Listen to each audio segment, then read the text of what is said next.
Here we are with Mo today, and I wanted to ask you, how are you feeling about this conference? I think this conference is great and necessary. I think a lot more Pakistani Americans, Asian Americans need to get involved in sort of politics and also know what's going on. So, I don't know if you know, but from 2000 to 2010, like the Asian American population is the fastest growing population. It's 43.3%. That's how much it grew. By 2040, there are going to be more minorities than there are white people in this country, and the power dynamic right now is not one that can sustain that.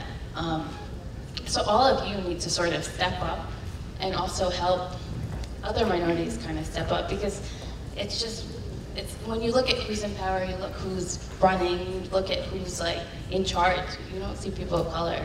Quick question before we move on. Can you give an example of team building at any point during your career? We had a lot of issues that would come up during law school, whether it was with the administration of the law school or whether it was with something else. And like different people would have to work together. So when you're sort of going to work together on an issue, the first thing is, as I said before, you got to realize like what you have in common. So we would sort of evaluate those kind of goals and then I know the icebreakers are really annoying, but they help. They really do help. Do one or two and then go on your way. And then you also have to set some ground rules in terms of when you're working with other people, like be respectful, like don't talk out of turn, because I think that when you're working with other people, you need to make sure you're conscious of being respectful, because otherwise it's sort of like, I mean, what's the point? I mean, yeah, you're getting to an end point, but you have to treat people right in the way that you're going. When I went into law school, I really had my mind set on being an immigration attorney. I knew I wanted to represent people in court. What I didn't expect is that I would actually find myself in law school actually working for the courts themselves.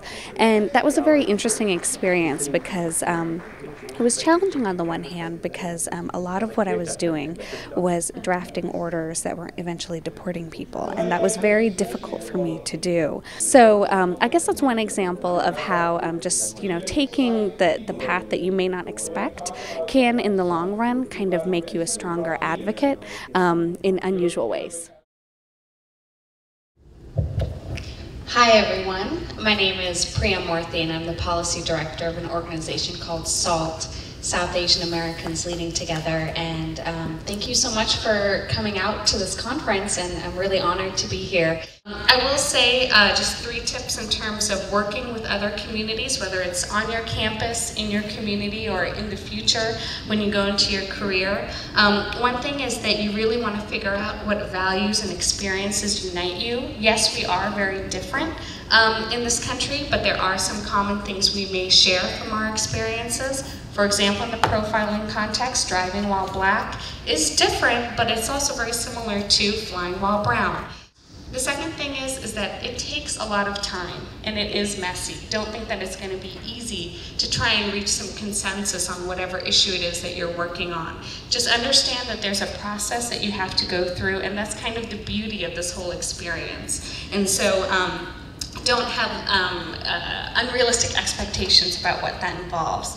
And then finally, understand that together you do have the power to change things individually. We can't do it alone. Me going into a congressional office and saying, hi, I'm with SALT and I'm talking about the South Asian communities post 9/11, that's important, but then to say, okay, we also have, a gay and lesbian organization talking about bullying, which has also affected the South Asian community, or we have an African American organization talking about profiling, which has also affected the South Asian community, or civil rights organizations that may include Caucasians. So you just want to present that united front.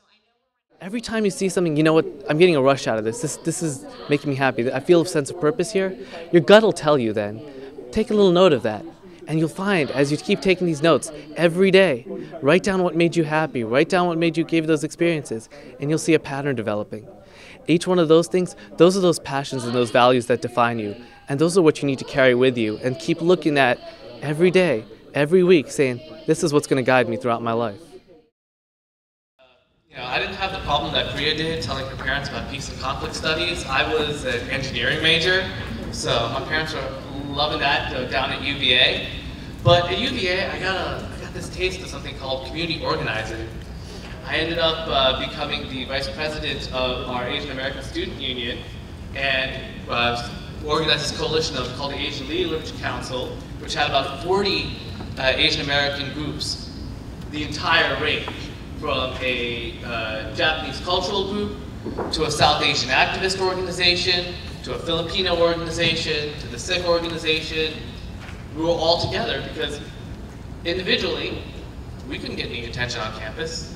We couldn't get any funding to have someone on staff in the administration who would look at Asian American programming and serve the needs of the growing Asian American community on campus.